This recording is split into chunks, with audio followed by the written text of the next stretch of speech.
As a registered dietitian, I've spent 12 years telling people that extreme diets don't work. So when I decided to test the carnivore diet on myself, I wasn't expecting to lose 9 pounds in just 7 days. But before you get too excited about these results, I need to show you why this transformation is completely misleading. So if you want to find out exactly why, make sure you keep watching.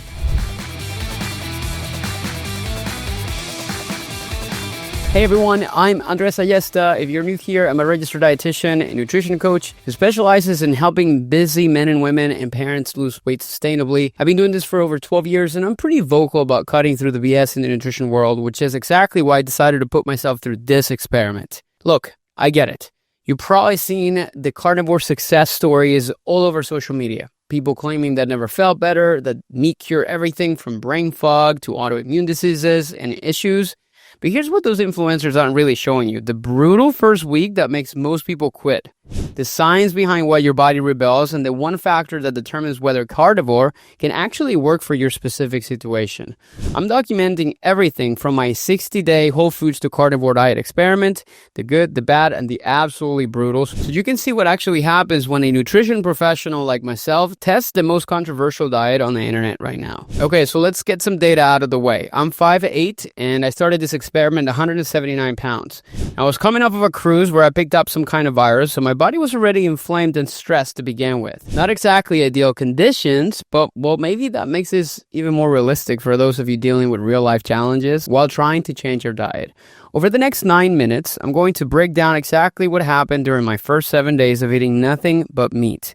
You'll see the dramatic weight changes, understand the science behind what your body freaks out initially, and most importantly, you'll know whether this approach will work for you, or if you should run the other direction. There's one thing that happened on day 6 that no carnivore influencer talks about, and it completely changed my perspective on who should actually try this diet.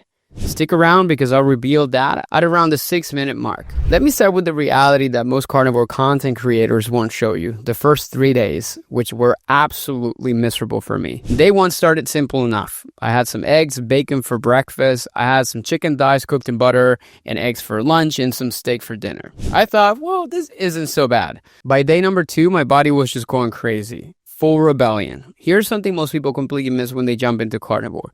Your digestive system isn't prepared for this dramatic shift. And this is not going to sound pretty, but I'm talking constant diarrhea, bathroom urgency that had me planning my day around restroom locations. Luckily, I work from home, so I didn't have to do much work. And the brain fog was so intense that I struggled to focus during my client calls. Now, I have guided hundreds of clients through dietary changes over the past 12 years, including low-carb diets. Even I put myself through a ketogenic diet in the past. But experiencing this firsthand was honestly very humbling. There were moments on day 2 where I genuinely questioned whether I should continue with this experiment. The psychological challenges, honestly, for me, like the mental battles around this, honestly hit harder than I expected them to. When you're used to food being a source of pleasure, culture, variety, and then you're staring at another plate of meat, it becomes mentally exhausting. Even on day 2, I found myself missing not just the taste of other foods, but the entire experience, the colors, the textures, even simple things like having an apple with lunch. Crazy, right? By day 3, I've dropped from 179 pounds to 174 pounds. Now, 5 pounds in 3 days, that sounds pretty good, right? But here's what's really happening inside of your body when you make this dramatic switch, and why that number on the scale is completely misleading. Let's dive a little bit into the science. The reason most people feel terrible during the first few days of a carnivore diet isn't because the diet is inherently bad. It's because your body's going through a massive metabolic shift that most people don't understand. First, let's talk about the dramatic weight loss. When you cut carbohydrates to essentially 0 to 5, and on carnivore, you're pretty much eating that, 3 to 5 grams per day, your body rapidly depletes its glycogen stores. Now, glycogen is how your body stores carbohydrates in your muscle and liver. And here's the key. Every gram of glycogen binds to about 3 grams of water. So when you lose that stored glycogen, you're losing all that bound water. That's why I've dropped 5 pounds in 3 days. But when I look at these transformation photos, there's virtually no difference. It's not fat loss, it's water or glycogen depletion. depletion, maybe a little bit of fat loss, but very small amounts. Now, the digestive issues that I experienced, that's your body trying to adapt to processing massive amounts of fat and protein without the fiber and carbohydrates it's used to. Your bile production has to ramp up dramatically to handle all that fat, which explains the bathroom urgency. And the brain fog, well, your brain typically runs on glucose, but when you eliminate the carbs, it has to switch to using ketones for fuel. And this metabolic switching can take anywhere from a few days to several weeks. And during that transition, honestly, you feel like garbage. I have been testing my blood sugar and ketones since I started. And it wasn't until day 5 that I started noticing some small and trace levels of ketones. My blood sugar, however, remained in the 70s most of the time. Now, let me explain to you a good analogy that I used to explain when I was coaching people on a ketogenic diet back in the day as to what's happening physiologically speaking. I want you to imagine a gas truck, one of those big things that transfer or transport gas. If you think about those trucks, they probably have, obviously, the truck, the engine, and it has its own internal gas tank, right? Now, it's carrying a massive amount of gas in the back as well. Now, let's just say that gas is 87 octane, something like that. It's a different type of gas probably that what the car or like what that truck is using to run. Now, the process of ketogenesis or like keto adaptation, the way I explain it is, imagine that truck where the small tank, it's your carbohydrate storage, the tank that the truck is using to get from point A to point B, right? It's limited. Just like your body has a limited amount of carbohydrates stored at any time, and this is what you had to eat to replenish it. Now, in this truck, like it goes from point A to point B, it needs to refuel, just like you had to eat more carbs to be able to refuel. The way I explain again keto adaptation is imagine that there's like this hose that you can or are able to connect to the back tank, basically the gas that is being transported to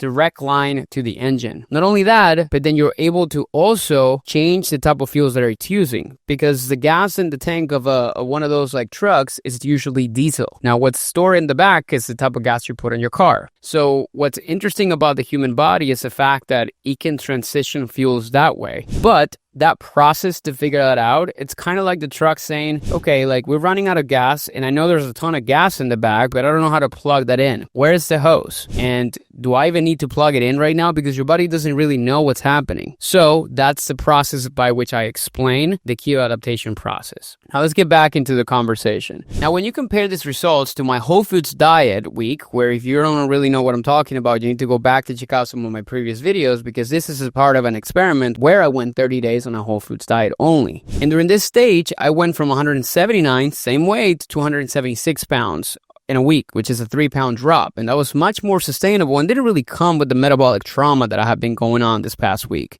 But here's where things get interesting once I understood what was happening. In the carnivore stage, day 4 brought a complete turnaround. Saturday morning, which was day number 4, I woke up completely like a different person. The brain fog started to lift, my energy was a lot more stable, and for the first time since I started, it actually felt good. I even did a swim workout that day that felt great. This is where carnivore gets interesting from a performance standpoint. Despite eating basically 0 carbohydrates, my training sessions remained surprisingly stable.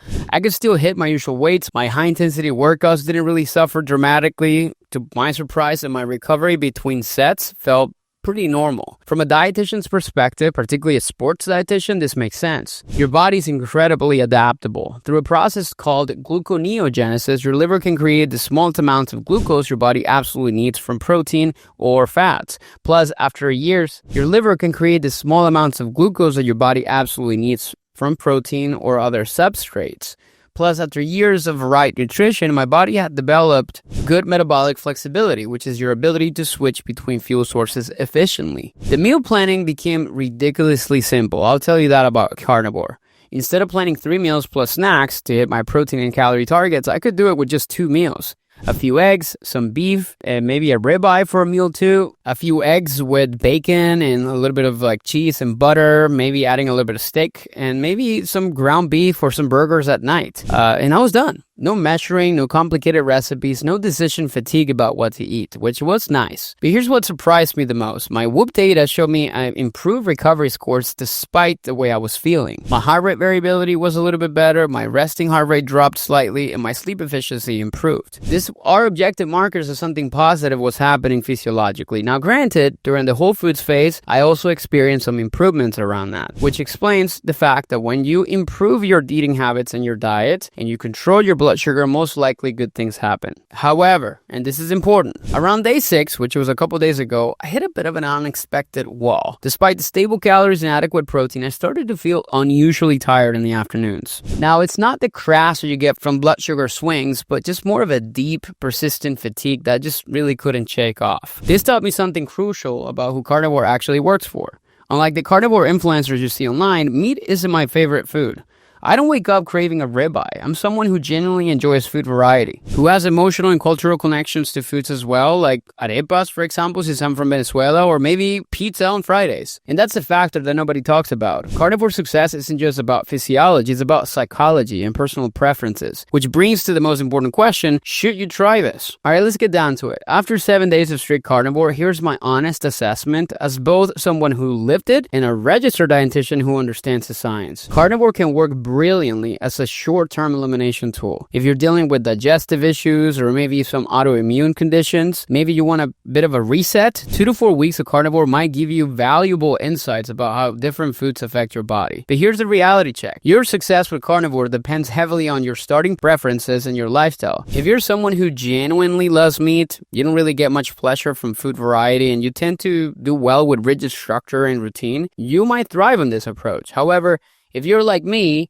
someone who enjoys the social, the cultural, the emotional aspects of food, carnivore is going to feel restrictive and unsustainable pretty quickly. Food is more than just fuel for most people, and completely eliminating that variety and pleasure can create its own form of stress. From a nutritional standpoint, I'm not taking any supplements during this experiment to keep it pure, but long-term carnivore without supplementation, it's likely concerning. You're missing fiber, antioxidants, and various micronutrients that are abundant in plant foods. Now, some people in the carnivore community would say, well, you get all the stuff from meat, but the reality is not everybody is eating liver, for example, which is a power pack of nutrients, or other kinds of things that are required to make sure that you're getting all forms of micronutrients. A lot of people who are doing this, they don't really have one clue on how to do it adequately. If you don't believe me, check out this guy who came out in the news recently with hands that had this like yellow spots, as you can see in the pictures, and the result of that was mostly because this guy was eating probably, I don't know how many because it's in the news article, but it was like 2 to 3 blocks of cheese every day because he was just doing this animal-based carnivore diet, and that landed him in the hospital with a cholesterol level that I think it was nearing closer to 1,000, which is insane. So that's another problem with this diet, is people are just doing it without really knowing exactly how to do it adequately. Now, the weight loss you see in the first week is primarily water weight, not fat loss. If rapid results motivate you to stick with the plan, that's not necessarily bad, but understand what you're actually losing. And this is another thing about carnivore and low-carb diets that people rave about, is like the quick fat loss or the quick weight loss. It's not fat loss, it's just simply weight being dropped. So here's my professional recommendation. If you're considering carnivore, ask yourself these questions first. Do you genuinely enjoy eating meat multiple times per day? Are you someone who thrives on rigid dietary rules? Do you have specific health issues that might benefit from elimination? And most importantly, do you have a plan for what comes after? Now, here's something I'm learning. The real test isn't whether you can survive a week on carnivore. It's just whether the approach teaches you anything sustainable about following a diet like this, and the way you feel about food as well. So here's what happens next in my 60-day experiment. We're diving into week 2 at the time of you watching this, and we'll test whether my body continues adapting or if new challenges emerge. I'll be comparing these results directly with my Whole Foods diet data to see which approach actually delivers better outcomes when calories and protein are matched. I'm also planning a detailed video on what I would actually recommend to a client who came to me wanting to try carnivore, because the answer isn't really a simple yes or no. Now, if you want to follow along with the complete experiment, make sure you subscribe and hit the notification bell, as I'm going to be sharing weekly updates with full transparency, the good, the bad, and everything in between. Also, check out our social media channels where you'll see me more daily in my Instagram or TikTok, sharing just stuff like what I'm eating for breakfast and different things like that. I'll drop a comment below and let me know, have you tried carnivore? What are your thoughts? What was your experience? Or if you're considering it, what's your biggest concern or question? And if you're thinking about making any dramatic dietary changes, I've got a free metabolic assessment call where you and I can discuss your specific situation and create a personalized plan that actually fits your lifestyle. The link is in the description box below. Click on it and I'll be happy to have a conversation. Thank you so much for watching, and we'll see you next week with another update video.